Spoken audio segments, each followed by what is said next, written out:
Everybody, Dave here in Freedom Investing. In today's video, we're going to go over my dividend portfolio update for the month of February. We're looking at all the buys, the sells, the dividends received, look at the allocation, and all that stuff. The last week of February was kind of challenging, so obviously the dividend portfolio sold off quite a bit, but it is what it is, and it's just part of the game, right? So let's go ahead and get started.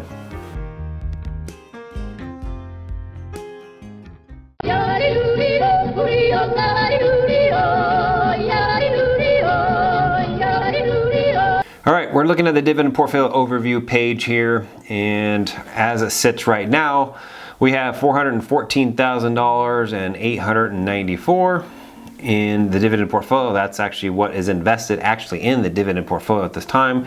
There's really not much free cash available at this time, $41 across the two accounts there, because my dividend portfolio, if you're not haven't been following me for a while, I do have two portfolios that's combined into one. One's taxable, one's tax deferred. They all have the same positions in it, and that kind of take an aggregate of the two and present it here. So one account has $360,000 and the other one has about $54,000 in it.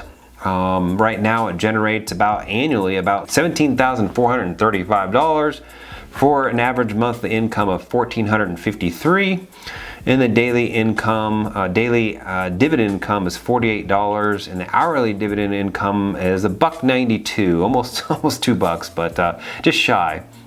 Right now, the dividend portfolio has an unrealized gain of $38,699, and that's about a 10.29% return. Account weighted dividend yield about 4.2%. Account yield on cost is 4.63%. Average weighted 5-year dividend CAGR is about 6.99, and the average weighted beta is about 0.86. Average beta is 0.75. Number of positions 28, so that has come down, and we'll talk about that here in a second.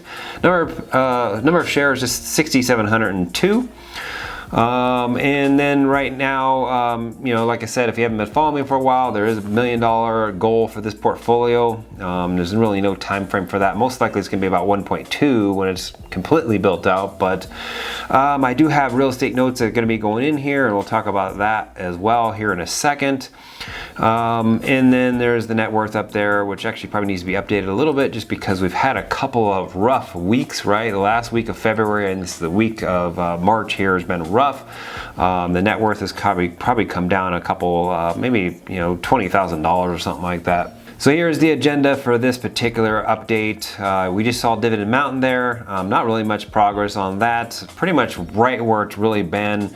If not maybe just inked up a little bit, but we did have a pretty big sell-off in February, and in this week alone we've had a pretty decent sell-off. I think the NASDAQ is down about 9, almost 10%, and I think the S&P 500 is down roughly about 4 to 5%. So let's go ahead and look at the overview here. 2A, all day spreadsheets are available. Version 106, nail available. Okay, so everybody that's bought my spreadsheet, you should have gotten an update that 106 is available. And the biggest changes in there are the fact that I added long calls and the long puts in there as well into the option section. So instead of just supporting short calls and short puts, I put long calls and long puts in there. So and not to mention, I also created a tools page, which right now the only thing that's in there is just a dividend CAGR. Basically it just does the math for you on calculating the CAGR. So if I think of any other tools, I'll put those in there going forward as well.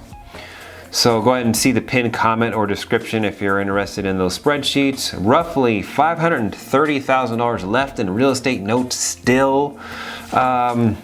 That comes down about $1,000 a month or so. I think the last update was about 531. So every month or so, it comes down about $1,000. That's principal that's getting paid back. So I'm getting paid interest on that, and the principal comes down about $1,000, and that goes in the dividend portfolio. So if you're not familiar with what real estate notes are, I did a complete video on it. You can take a look at that up here. So that wraps up that section here. Let's go ahead and look at the dividend portfolio. Let's look at the dividend increases. So 3A, there are dividend increases. I think there's a couple of them there. I've already looked at it here. So let's go ahead to current portfolio. So here's all the positions in here. I just did an update video last week on all my positions in my dividend portfolio because I noticed that people were pausing on the video pretty much right when I show it. So right when I show it, and I've even had a couple people comment, but they wanted to look at the positions in there. So I did a complete video on it on the last week's video. So if you want to look at that, you can look it up here.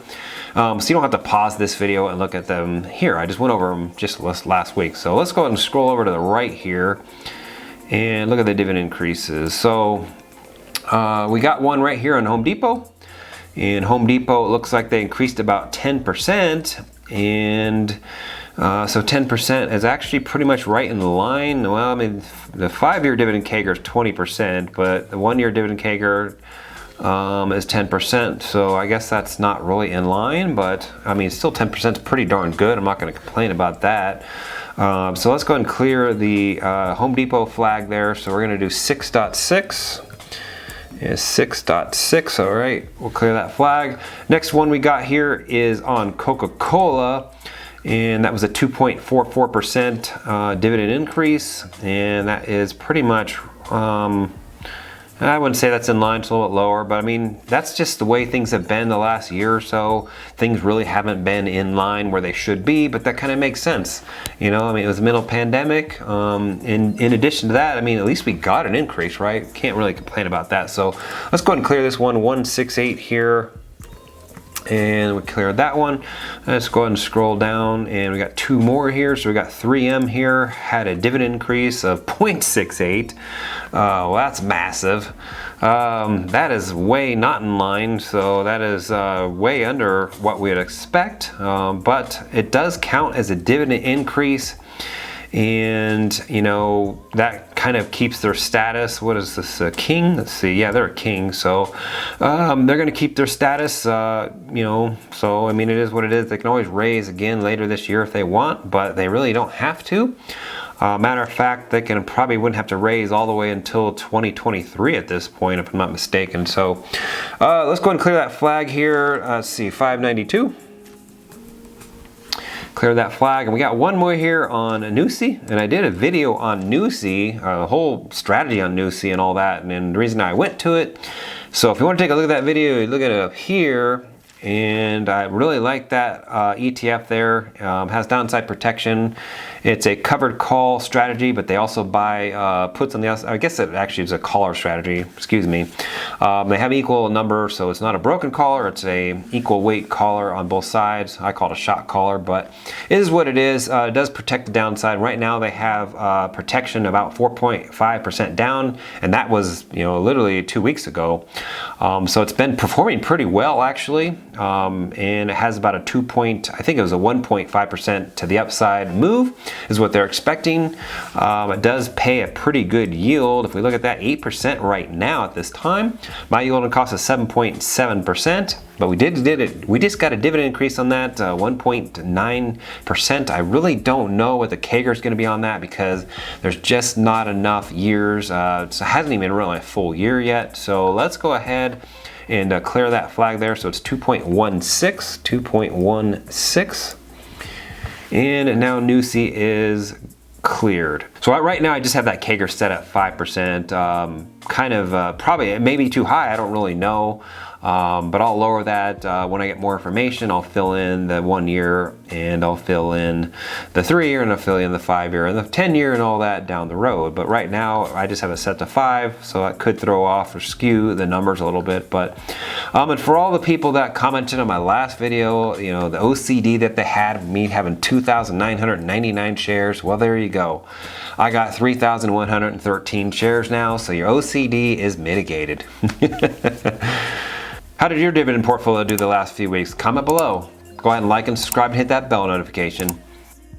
So that takes care of the dividend increases. Let's go and look at the sells. I did get rid of 2 positions, and the 2 positions I got rid of.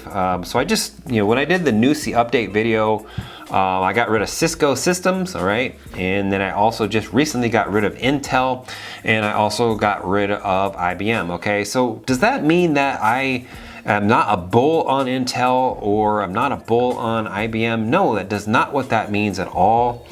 It just means that I was either double dipping or I was triple dipping. Okay, that means that it was in Vanguard VYM and it was in NUSI, or it was in one or the other. Okay, so IBM was not in NUSI, I believe, but it's in Vanguard VYM. I think Intel was actually in NUSI and it was in VYM, so I actually had it in my portfolio. So it really means I had three. I was triple dipping, right? So, and the same thing with IBM, I was double dipping on that one. So I decided to get rid of those two positions and rendered profits out of those. I was up in both of those particular positions and then put those into NUSI, okay? So that just, understand that just because I sold it does not mean that I'm not bullish on those two positions, okay? I still think that Intel has a lot of room to move up, especially with Pat Gelsinger taking over. IBM, I think, is also on the mend as well. They just have to change the sentiment a little bit, but it is what it is. I did render a little bit of profits out of some other positions as well. Some of the, I think Con Ed, I rendered some profits out of Southern and Duke, a little bit out of Caterpillar because I was up so much in Caterpillar, rendered a little profits out of ExxonMobil, little profits out of Chevron, and I think I also cut a little bit of shares out of JP Morgan, not a lot, 25 shares roughly or so. And that's about it. Maybe a couple other positions. I might have just trimmed a little bit, but not very much. So here are the buys and sells. It doesn't actually show the sells, but it is what it is because I just told you what I sold. So this is what I ended up buying.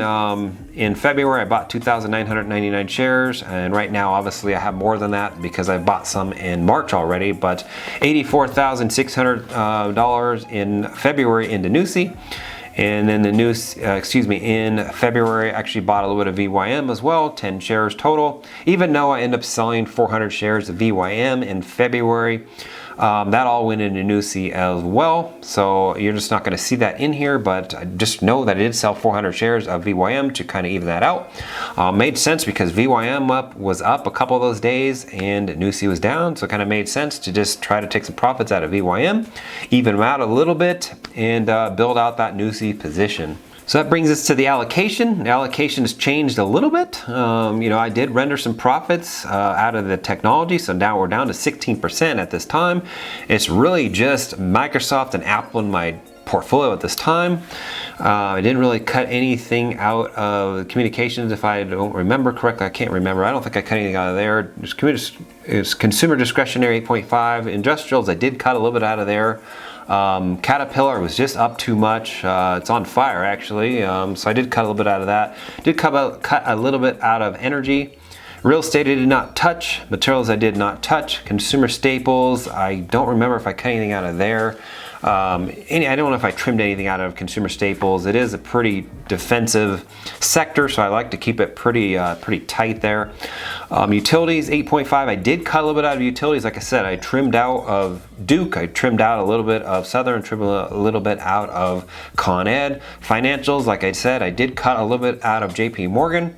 Healthcare, I might have cut a little bit of AbbVie, but not very much. So AbbVie, Johnson & Johnson, and Pfizer are in my portfolio, so that's where the healthcare comes from.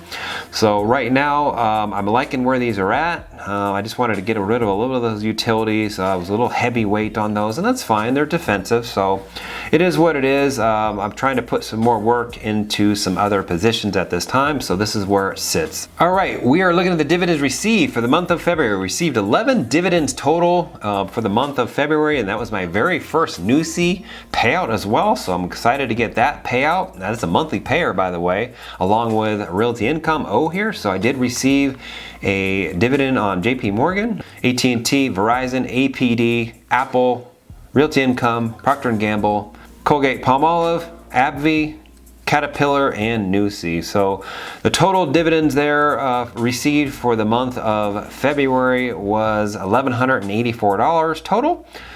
which is pretty good. That NUSI really helped there. That's a monthly payer, and it's going to continue to go up. It's, you know, reinvesting at this time. I'm completely building it out, even still going forward as well.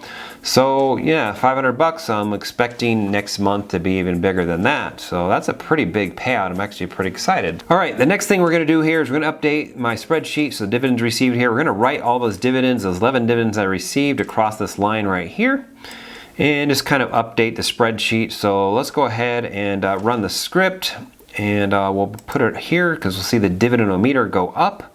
So let's go and run the script. Looks like it's done. So, okay, we updated the spreadsheet now. $1,184 should be in the spreadsheet. We'll go ahead and verify that here in a second. So let's go ahead and close that. And the dividend-o-meter did go up. So let's go back to dividends received here, and it basically wrote across this line. They're all there. And we should have $1,184. We have $1,184. So it did update the spreadsheet correctly, and it looks like NUSI's in there. I did not get rid of out of here. I did not get rid of Cisco, because Cisco, obviously I got a payout there. Intel is not going to get taken out of there because I think I received a dividend for Intel this month, excuse me, for March, so that will stay in there. I might have actually received one for IBM as well. If I did not, I'll just end up taking it out of here. But so looking at the dividend charts here, let's see, scroll down here. Here is the month, and looks like we received $1,184 for the month of February, so pretty much blew away 2019 and 2020. Which we expect because, you know, obviously I started the dividend portfolio early last year, so yeah, I didn't have a lot in the dividend portfolio back in January, February, and March, so we pretty much blew it away, $1,184, and we got the dividends by quarter here. And right now, let's see, we still have another month for this quarter, so that quarter should be a pretty big quarter. I think it's gonna be over $2,000 for the month of March, but right now we've already blown away Q1 for 2019 and 2020. And then here's the dividends by year. Right now we're up to 1530. Last year was 7248. So we're gonna go ahead and eclipse that, probably pretty much double that number from last year. Actually, I think we'll up about $17,000, $18,000 for this year. At least that's what I'm projecting. If I can, I would love to build it out to about 20 or more, depending on when a real estate note gets paid back. All right, we looked at the dividend received for February. We ran the script. We look at the dividend metrics. Let's go and talk about the options income real quick here. I'm not going to talk about the IB account. I need to do an update video. Maybe next weekend I'll do one on that. I've up $13,000, actually $14,000 this year already in options in my options account. You know, obviously the last week and the week before has been a little bit of a struggle, so I got to pretty much roll some positions, possibly maybe roll 2 tomorrow and then maybe a couple next week. We'll see though. So for the 7B Schwab CC here, $702, I did a kind of a video a little bit on that, or at least talked about it in my options stream, but $702, I took a loss on that because it was in the money. It's like 9 contracts or something like that on VYM. And I decided to buy it back because it was in the money and I did not want my shares to get taken away, which would realize a $15,000 gain, a taxable event. So I decided to buy it back, take a $700 loss, and reopened a new position out 30 days. And went a lot safer on the strike. Obviously didn't get made. I think it was like about $100 I got for it. Still 9 contracts, but it is what it is. I went a little bit safer on it, and I went out 30 days instead of 60 days. The 60 days was kind of just too tough to project how far it was going to move. I mean, VY ended up making like a 5 or 6% move in 60 days, which honestly, it really doesn't really make like a 7 or 8% move in a year usually. So, but it ended up doing that in like 2 months, and it was in the money. So it is what it is. I took the loss, and it was better to take the loss than, you know, a $15,000 gain. I can make the $700 back over the next 6 or 7 months and be a lot safer and go only out 30 days, not have to worry about it. I can project a little bit better out 30 days than I can 60 days. Go ahead and like and subscribe and hit that bell notification. So before I look at the dividend projections for March, I just want to show this information in this video. I had somebody comment on my last video saying that they wanted to see it actually in my Schwab account and not just in the spreadsheet. my guess is they just didn't believe me that I actually had these positions. I really don't know, but here is all the positions right here. This is actually representative of 2 accounts, okay? So it's just aggregated all down, and all these numbers actually should match up to what you see in my dividend portfolio or in the spreadsheet, okay? So I will just scroll down. You can pause the video if you want to take a look at this information, and you just didn't want to look at it in the spreadsheet. Here it is in Schwab, okay? There is the 2 ETFs that I have right there in the dividend portfolio spreadsheet, and then I do have a couple of options open. I do pretty much try to run options every month on BYM. I got 9 contracts open, which we just talked about, and then I have an Apple cover call as well.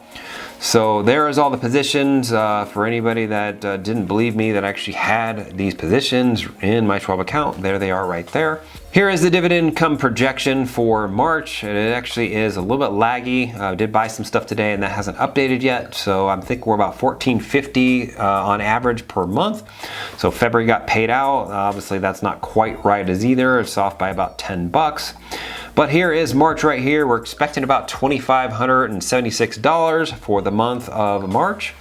Actually, we might receive a little bit more than that because we've already received $29, so it might be actually $2,600 or so, somewhere around there for the month of March. And then going forward, it looks like, you know, what, April is about 904, so that's actually pretty good. But we can continue to buy as well. So I think we're up over $17,000 already at this point in dividend income that we should receive for this year. And so we'll keep an eye on that. That's it for this dividend update video for the month of February. If you have any comments, questions, or concerns, go ahead and leave me a comment below. Hit me up on Facegram, Twitter, or even an email if you like. I'm pretty responsive usually on all of those platforms. So anyways, until next time, go ahead and like and subscribe, and we'll see you next video. Thanks for watching.